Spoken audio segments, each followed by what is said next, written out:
Join us at Walters on Friday, October 4th for our end-of-season podcast party. The evening is scheduled from 6:30 to 8:30 p.m. I'm going to support CJ. He's a big part of our Nats family, and he will be. But at this point, for me, it's the right thing to do. Here's the pitch. Swinging a ground ball sharply at third. Tough play. Vargas boots it, picks it up, throws to second. Out at second base. Tena holding the throw, and the inning's over. On a hard shot to third that came off the glove and chest of Vargas. He recovered and gets the out the short way at second. He holds third base side of the rubber and fires, and Gallo swings and drives it to deep right field. Bellinger back on the warning track, looking up, and it is gone. Goodbye. Bang, zoom goes Joey Gallo. And the Nationals have plated 4 runs here in the top of the 6th inning. And it is now Washington 5 and Chicago nothing.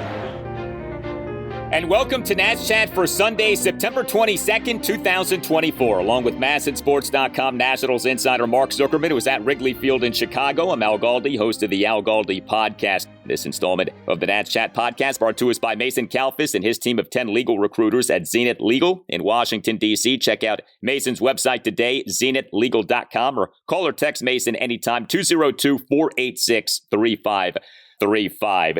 2 of the most significant players obtained by the Nats in their trading of outfielder Juan Soto and first baseman Josh Bell to the San Diego Padres on August 2nd, 2022. It was 2022 MLB trade deadline day, of course, were shortstop CJ Abrams and starting pitcher MacKenzie Gore. Well, each guy on Saturday was a, shall we say, featured name for the Nats, but for very different reasons. The Nats on Saturday afternoon shockingly announced having optioned Abrams to AAA-Rochester.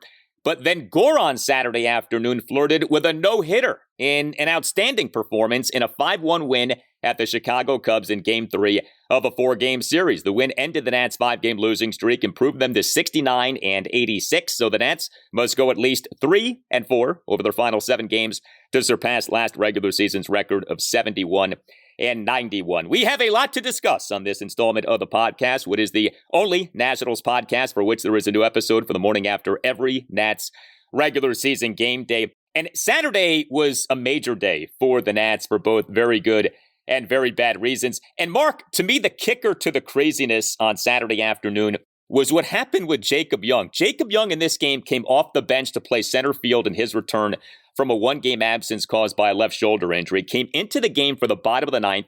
He, on the very first pitch of the bottom of the 9th, was immediately thrust into action. Ended up making a sliding/falling down backhanded catch in the left center field gap of an opposite field liner. Young in, makes a sliding catch in left center field. What a play. As if Saturday was not crazy enough, I had to laugh when I saw that moment with Jacob Young. That was something. It was fitting, was it not? That a day that had, as you said, major pregame news, a legitimate no-hit bid by one of the young stars of the team, that it would also come down to a diving play by the guy with the bad shoulder seconds after he had entered the game. The good news, he feels fine, made the catch. Everything seems to be normal there, but that was sort of a fitting way for this one to wrap up. This was, as far as late September days go, especially in a losing season, it's about as momentous as you're going to get for a variety of reasons. Absolutely. This was a wild day, and there's a lot to get into here, like I said. So we will talk about the game, including the great performance by MacKenzie Gore, but the headline item from Saturday, without question, is what happened with CJ Abrams. And you cannot overstate the extent to which this was a stunner. The Nats on Saturday afternoon announced having optioned Abrams to AAA-Rochester and having recalled infielder Trey Lipscomb from Rochester. So Lipscomb, once again, has been promoted back to the majors this season. Nats manager Davey Martinez, during a pregame session with Mark and others on Saturday afternoon, made it clear that Abrams being demoted was not performance-based and was due to, quote, an internal issue, end quote. I just want it to be known it wasn't performance-based. Cody Del Mendo works for something called CHGA Sports. He had a post on X on Friday afternoon, wrote that, quote, Abrams was at the Bally's Casino in the Loop until 8 this morning, end quote. Davey did not confirm that. He also did not deny that. And to me, in not denying that, he essentially confirmed that. But we can get into that. But There's some context here that needs to be pointed out. So the Nats optioning Abrams to Rochester happens, of course, with the Nats at the time having just 8 games left in their 2024 season, but also happened with Rochester having a mere 2 games left in its season. Abrams is not going to play for Rochester. Davey told Mark and others that Abrams is going to be reporting to the Nats spring training facility in West Palm Beach, Florida, to work out in case he is needed. So there's a lot to get into here. I'd like to first, though, establish this. To me, you don't do something like this, option Abrams to AAA Rochester with 8 games left in your season for one transgression, even if it was something as quote-unquote bad as staying out at a casino all night. Do you think it's safe to say that this is due to a pattern of behavior and not a singular occurrence? Yes, my understanding from talking to some people is that this wasn't just a purely isolated incident. Doesn't mean the exact same thing had happened before, but issues have come up over the course of the season, and I believe it's had been brought up with CJ Abrams before as well. So I don't think this was the first time that he was confronted or concerns were raised with him about things like being out real late or, especially between a night game and a day game. It's a very limited window. It's not excusing anything or saying that anything is right or wrong here, but they played Thursday night and they're right back out here for a game at 1:20 the next afternoon. Do the math, 8 a.m. It's cutting it pretty close to game time. So I don't know specifics about that, the timing of it and everything. But yes, my understanding is that this wasn't just a one-off. I don't believe they would have taken that dramatic step as they did if it was a one-off situation. Let me also clear up a couple other things that I know people in the immediate aftermath are wondering, as was I and everybody, and a lot of people out there jumping to a whole lot of conclusions and making some definitive statements about things they probably don't have all the facts on. Here's this important fact. The Nationals do not have a formal curfew for players when they're on the road. This isn't high school. This isn't college. They're grown men. They're allowed to go and do what they're going to do. He didn't break an official team rule or anything like that. I think it's an example of maybe not showing the best judgment under the circumstances. And again, not being a one-time offender of this multiple times. So this is not like they're saying to him, hey, this is explicitly stated that you have to be in your room at a certain hour and you weren't there. It's not that. So that's number one. What he was doing, based on what that report is not illegal. Anyone's allowed to go do that as well. So again, I think this has to do with judgment and potentially pattern of behavior over the course of the season. We've heard Davey Martinez lovingly refer to CJ Abrams and some other guys on the team as knuckleheads before. And he does mean that in a loving way. But there's also a little bit underneath that of acknowledging that there are some immature players on this team, some young guys who are still learning what it's like to be a big leaguer on and off the field. And while it looks like a very extreme step to take, and it is a very extreme step to take, especially at this point in the season and the kind of season he was having, I think it's pretty clear that the organization looked at this and said, we need to send him a message right now, and we need to send the rest of the clubhouse a message right now about what we believe is acceptable and what is not. And now it's up to him and everybody else to respond to this. And I think that, honestly, is the bigger story here. What happens next? How does CJ Abrams come back from this?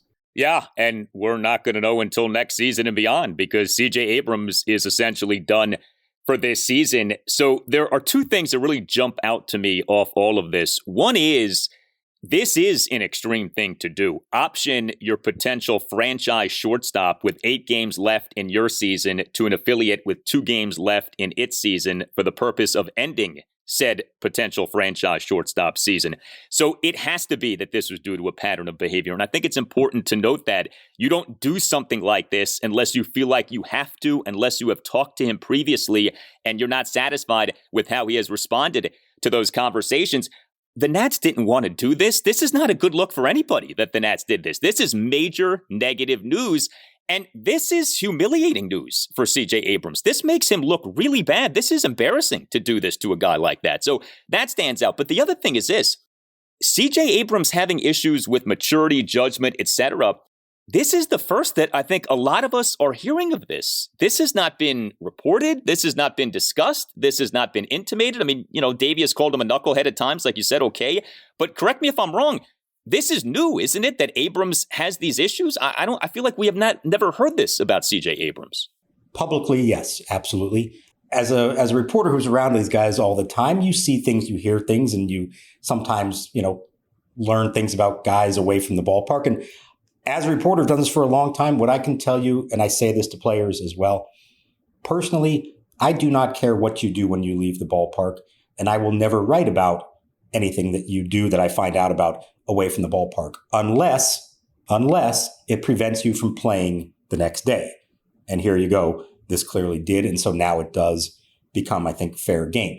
Now, saying all that, there was a ton of support for CJ Abrams in the clubhouse before and after the game, and that includes from Davey Martinez.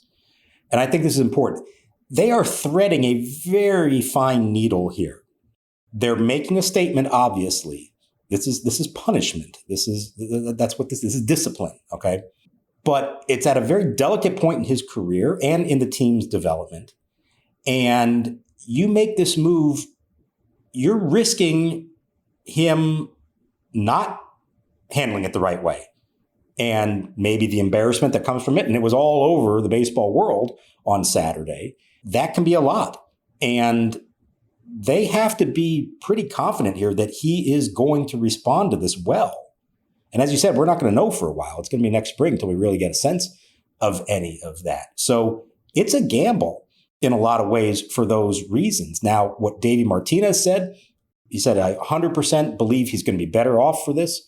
We know Davey cares about his players like few managers that we've ever seen around here.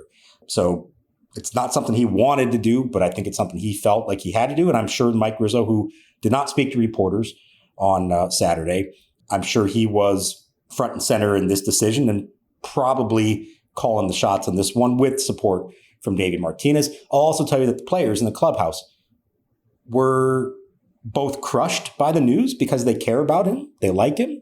They spoke lovingly of him as a teammate, as a player, as everything, but also acknowledging that, yeah, sometimes things like this have to happen to help a player and a person get better. And the second part of what they did, yes, it was discipline for CJ Abrams, but it's also a message to everybody else in that clubhouse, as if to say, we expect a certain level of maturity and professionalism, I guess, from all of you. And you have to hope that they now respond to this in the right way. This is a very tricky thing to pull off.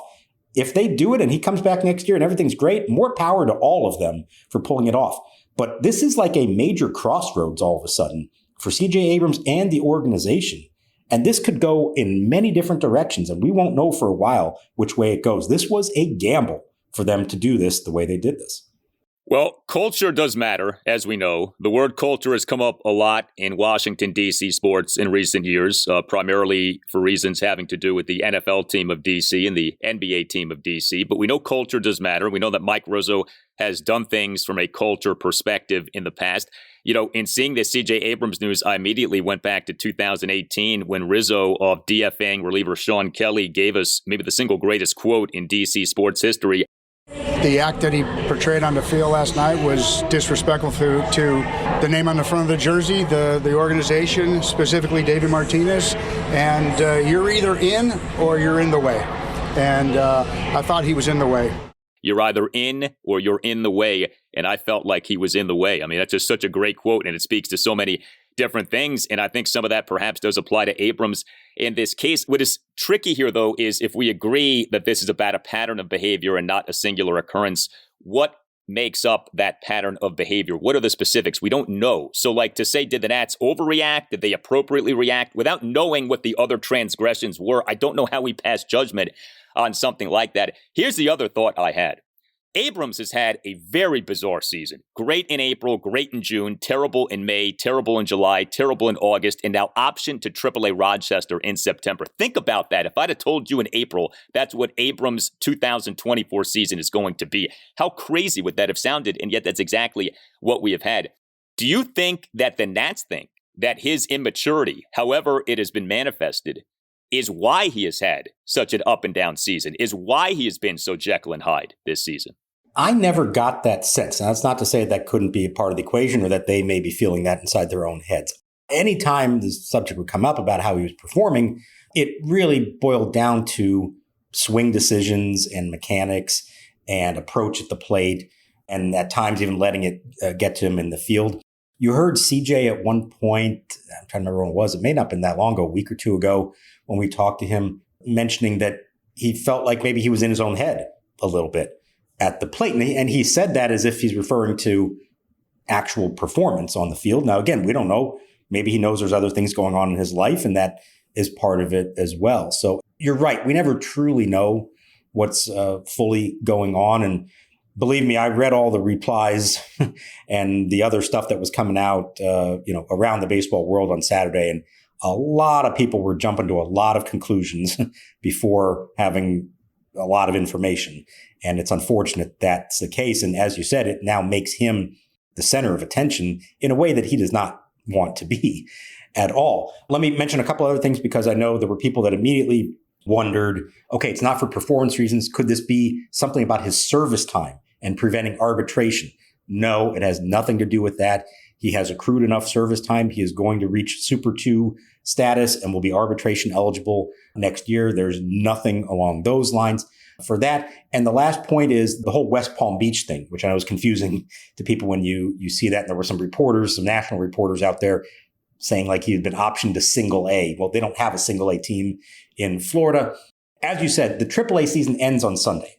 Okay. He's not going there, obviously. They are sending a group of about 5 players, give or take, from AAA when the season ends to go down to Florida and just kind of stay ready in case guys get hurt, in case you need to make roster moves in the final week. So you're going to have a catcher there, probably Riley Adams. You're going to have a couple of infielders, a couple of outfielders. And CJ Abrams is going there to be with them. They're not planning to call him back up. I think it would have to be a big, major series of catastrophic events for them to do that. He is essentially being sat down for the rest of the season, but they're not just going to let him go home. He does have to officially report and do his baseball activities. And I think it's important also here to note that they're using the ability to option him to the minors to do this as opposed to formally suspending him. And I think that also speaks to what violation, if anything, that this was. As I said, there's no official rule that he broke. There's no law that he broke. They are, optioning him to the minor leagues, not suspending him. So he's not fined, as far as I know, in those terms. You get less pay as a minor leaguer for a week than you do in the big leagues. But this is not like you've been suspended for a week and you forfeit your salary for that week, anything like that. The irony is that this 4-game series at the Cubs began with a great game by CJ Abrams. The 7-6 loss on Thursday night. Abrams 4 for 5 with 2 doubles and 2 singles. Andy went 2 for 2 on stolen bases. We sung his praises quite a bit on the installment of the podcast that followed that game.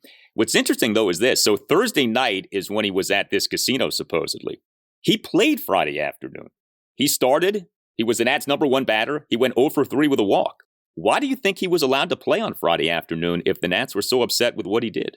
Well, if you look at the timeline of it, the tweet that suggested he was spotted at this casino at 8 a.m. came out at, I want to say, about 11:45, give or take.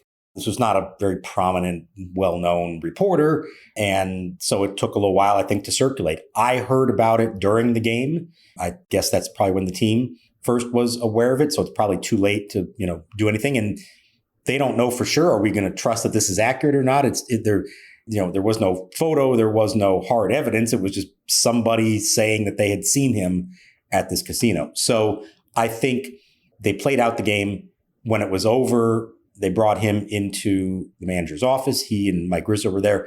We, as reporters, were waiting an unusually long time to be let into the clubhouse after the game on Friday. It was about 25 minutes. It's normally supposed to be about 10, 15 tops. So you thought something might be going on, didn't know what it was. So I think it was just a case of the timing of it didn't allow for them to make a decision before the game, and they probably weren't even fully aware of any of this until during the game. And I can't tell you for sure what time he reported to the ballpark, but I don't think he was late. He was there pregame and participated in any pregame drills before the game. I don't know how much sleep he had or didn't, I probably saw him, but never thought anything of it. And I'm not sure that anybody with the team looked at him and said, oh, he looks like he's been out all night, anything like that. And, again, we're relying on this one tweet out there that says 8 a.m. Nobody can definitively say that that's true. Although, as you pointed out, there have been opportunities for club officials to flat out deny that, and they have not done that. So they're at least, I think, acknowledging that there is some truth to it. Yeah, to me, if that was not true, there would be a forceful denial from someone. And that there hasn't been, I think, says a lot. Well, August 3rd, 2023, the Nats optioned Luis Garcia Jr. to AAA-Rochester, and he responded to that in a very good way with the season that he has had. We'll see what comes of this with CJ Abrams, but there is no overstating how shocking a development this was on Saturday afternoon. If you are a fan of Vampire Weekend, then Game Time is your spot. They are performing at the Anthem on September 30th and October 1st, just after the Nats season wraps up. Game Time is proud of their ticket coverage. Your purchase is covered with the most flexible customer service policy in the ticketing industry. They also offer a panoramic view from your seat in the app before you buy. Take the guesswork out of buying MLB tickets with Game Time. Download the Game Time app, create an account, and use code NATSCHAT for $20 off your first purchase. Terms apply. Again, create an account and redeem code NATSCHAT for $20 off. Download Game Time today. Last minute tickets, lowest price, guaranteed.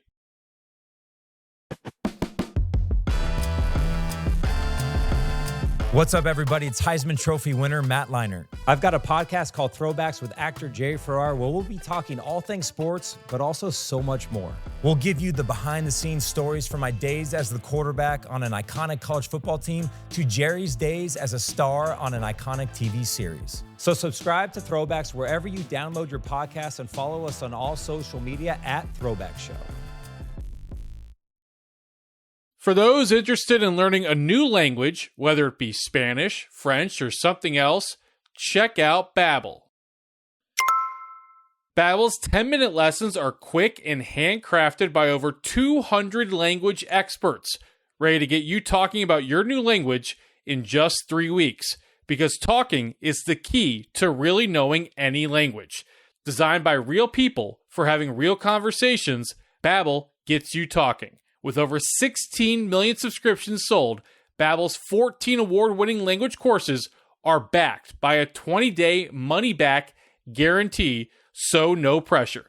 Here's a special limited-time deal for our listeners right now. Get up to 60% off your Babbel subscription, but only for Nats Chat listeners at babbel.com/natschat. Get up to 60% off babbel.com/natschat. Spelled BABBEL.com/natschat. Rules and restrictions may apply. Pitch, swing and a miss, struck him out with the elevated heater. And MacKenzie Gore with strikeout number 6. Started the inning with a pair of walks and ends up with one man left at third. Well, the Nats did have a game on Saturday afternoon, and they won that game, a 5-1 win at the Chicago Cubs. And leading the way in this win was starting pitcher MacKenzie Gore, who was excellent. Gore, as we have discussed, has had this up and down season, not unlike CJ Abrams, but Gore lately has been back on track, and Gore in this game, phenomenal. 1 run in 7 innings, 9 strikeouts. He gave up just 1 hit, which was a home run. Did issue 3 walks, a hit by pitch and a wild pitch, but he threw a ton of strikes, 94 pitches, 61 strikes, 33 balls. He tossed 6 into third scoreless and hitless innings before giving up a 1-out first pitch solo homer by Patrick Wisdom to left field in the bottom of the 7th to cut the Nats lead to 5-1. He wasn't perfect from a standpoint of, like I said, 3 walks, hit by pitch, wild pitch. But because of the nature of this day, it would have been like perfect baseball karma for the Nats to have had this negative news prior to the game and then something insanely good happening during the game and Gore throwing a no-hitter. So for that reason only, I was saying to myself, I wonder if Gore's going to actually do this. He, of course, did not, but he was great. And that was a very encouraging thing on an otherwise pretty downer of a day from a Nats perspective. Well, and also, and I couldn't help but think of this, you're talking about two guys who are intrinsically linked together. They are linked at the hip for a whole lot of reasons, as the two of the players acquired in the Soto trade, both former first-round picks of the Padres. They were the first two to reach the big leagues with the Nationals, the two kind of early faces of the rebuild. So there was a whole lot of symmetry there with the two of them. And had he taken this thing all the way, wow, what a bizarre day it would end up being for him to throw a no-hitter on the day that his good friend, and they are close, was sent to the minors officially. So he was, you could tell right away, he was in peak form. And this is a guy that when he's got it, he's really got it. And he looks the part of an ace. The whole deal is, can he just do that consistently enough? Or at least on the days when he doesn't have that kind of stuff, can he just be decent and get through it so that at the end of the season, the numbers look dominant? His last 6 starts, he's now got a 1.82 ERA. He's got a chance with one more solid outing against the Phillies next weekend. He could finish with an ERA under 4. I know it's symbolic. It doesn't really matter the big picture, but it would look nice if he could pull that off. It would, I think, frame this season a little differently than it had looked there for a while. This is why I keep saying, I believe in this guy. I believe he has the ability to truly be a frontline starting pitcher on a winning team. It's because of games like this and his ability to do that anytime he takes them out. Yeah, Gore now for this regular season, 31 starts, ERA of 4.04, whip at 1.45, and you cannot say enough good things about him in this game. The Nats needed him to be this way, and he was that way in this game. And, we spent so much time on the last installment of the podcast talking about what will ownership allow Mike Rizzo to do this coming offseason. But the truth is, if the Nats are going to have a successful 2025 season, however you define that, there needs to be improvement from within. Guys who can be great need to take giant steps forward toward being great. And you could argue at the top of the list are the two main players from Saturday, CJ Abrams and MacKenzie Gore. The Nats need those guys to realize their potential, to step forward in a way that they have not yet. And a day like today makes you feel like, at least with Gore, that very much could be coming in 2025. Yeah, and because they've both been here for a few years, obviously James Wood and Dylan Cruz are huge, but they're going to be first-year full-time big leaguers next year, and you hope that they're great, but you also understand that the process may take a little longer with them, as opposed to Abrams and Gore, who've now been here for a few years. You really do want to see that elevation from being a sometimes great player to an always great player, and they both absolutely have the ability to do that, and it would be great to see it, and especially from a pitching standpoint. Look, Jake Irvin's had a very nice season and is going to be a big part of what they're doing moving forward. I think we all mostly agree that his ceiling is maybe not a true ace in the big leagues. Maybe he gets there someday, and good for him if he does, but probably tops out as a number 2. And DJ Hers, Mitchell Parker, they've done good things, but they don't really profile the same way. Unless they go out and sign a Corbin Burns, a Max Fried in the offseason, and if not that, until somebody like Travis Sikora or Harleen Susana reaches the big leagues, and we've discussed how that's still a ways off, MacKenzie Gore is their best hope to be a number 1 starter for them in the big leagues. And we've seen enough of it now to know that it's in there. It's just a matter of him sustaining it over long stretches of time. The Nats in this 5-1 win at the Cubs on Saturday afternoon out-hit the Cubs 12-2. 11 of the Nats' 12 hits were singles. We had 5 different Nats players in this game, each with at least 2 hits. Luis Garcia Jr., Juan Yepes, Joey Gallo, and Ildemaro Vargas each had 2 hits. Jose Tena had 3 hits. 11 of the Nats' 12 hits were singles, but there was a home run, and the homer came from Joey Gallo. Too little, too late. Yeah, this stuff should have been going on earlier this year. But hey, Gallo lately has been hitting some bombs. He hit a big 2-out, 3-run homer in the Nats' 7-6 loss at the Cubs on Thursday night. And Gallo on Saturday afternoon as the Nats starting right fielder and number 7 batter, 2 for 3 with a 3-run homer, a single, and a walk. Joey Gallo in a Nats 4-run 6, 1-out, 3-run homer to right field for a 5-0 Nats lead. He also had an impressive walk in this game. He and the Nats 1-run second, 1-out, 6-pitch walk to load the bases despite having been down at 1.02. And Gallo in the top of the 9th, leadoff opposite field single to left field. That was a very nice home run, and that was the offensive highlight in this game. That's where good offensively, like I said, just the one extra base hit, but 12 hits total for the game, and opportunities to score more, that's for sure, but Gallo delivering with that 3-run homer. It was really nice to see, just as it was nice to see on Thursday night when he did it. You know, this is his first ever series at Wrigley Field over a long career, the only ballpark he had never played in. He wants to come back as much as possible. Maybe he and his agent will be petitioning the Cubs for a contract, or at least somebody from the NL Central, so we can make multiple trips here next year. He really enjoyed it, and good for him for coming through. Too little, too late, absolutely, but at least he did it in this case in a game where it did mean something. It really was the defining blow of the game and helped set Gore up to be in a position where he wasn't pitching with a slim 1-0 lead going late into that game with a no-hitter at stake. So that was a meaningful one. He also spoke glowingly about CJ Abrams after the game as a guy who spent time with him this year, really genuinely spoke very kindly of him and the teammate that he's been this year. Nats won despite Dylan Cruz and James Wood going a combined 0 for 9. Cruz in this game as the Nats starting center fielder and number 1 batter 0 for 4 with a walk. Wood in this game as the Nats starting left fielder and number 2 batter 0 for 5 with 2 strikeouts, although he per StatCast had 3 of the Nats' top 5 exit velocities of the game. And I mentioned Jacob Young making his return in this game. Also back, Luis Garcia Jr. He returned from a 3-game absence caused by a sore right wrist. He was the Nats starting designated hitter and number 3 batter, 2 for 5 with 2 singles. Did get thrown out in an attempted steal of second base. Can he play the field or not just yet? I suppose that's why he was designated hitting on Saturday afternoon. Yeah, they're hoping he gets back to the point that he can, but until then, he can at least DH. Now, it's an interesting situation in the infield here for the rest of the season. Nasim Nunez probably gets to start at shortstop for the most part, but Jose Tena can play shortstop. Trey Lipscomb can play shortstop. We'll see if that happens. If Garcia is still out, though, you've got maybe Tena at second, and then we could see Lipscomb and Ilmar Vargas at third. It could be a little bit of a rotation here as they play out the string in a way that none of us really expected would be the case heading into the final 7 games of the season.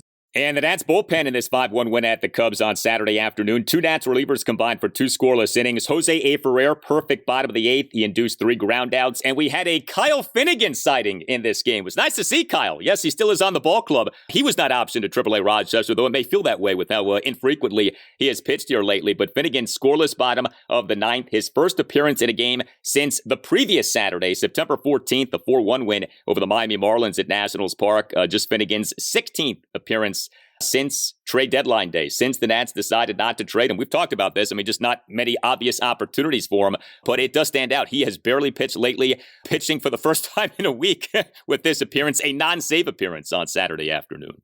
And I know that you noticed the hard contact he gave up in that 9th inning. It was a scoreless inning. There was 1 base runner. There was the initial line drive to left center that Jacob Young had to make the diving play on.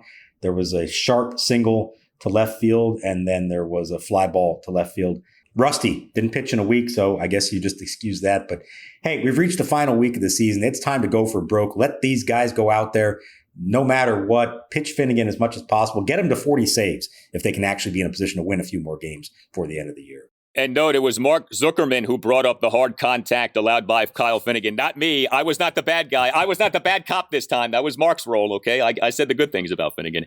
But yes, he did appear, and the Nats did win. We should not lose sight of that. And, well, it's hard to think that Sunday can be a crazier day than Saturday was. We'll see if the Nats can forge a 4-game split here at the Cubs. Game 4, Sunday afternoon at 2:20. Jake Irvin will be the Nats starting pitcher. And then the Nats on Monday will have their first off day in quite some time. And you get the sense that they could use it. You get the sense that this team may be ready for the end of this season with what just happened here with Abrams. You tell us what you think. Hit us up on X at Nats_chat. You can email the podcast, natschatpodcast@gmail.com. Find us on our website, natschatpodcast.com. All Nationals radio highlights on Nats Chat, courtesy of 106.7 The Fan. Nats Chat is on the radio Sunday morning 9 to 10 on ESPN Richmond, which is 106.1 FM in the Richmond, Virginia area, and Sunday morning 9 to 10 on Priority Sports Radio 94.1 in the Virginia Beach area. For Mark Zuckerman, I'm Al Galdi. Thank you for listening, and we'll talk to you next time on the Nats Chat Podcast.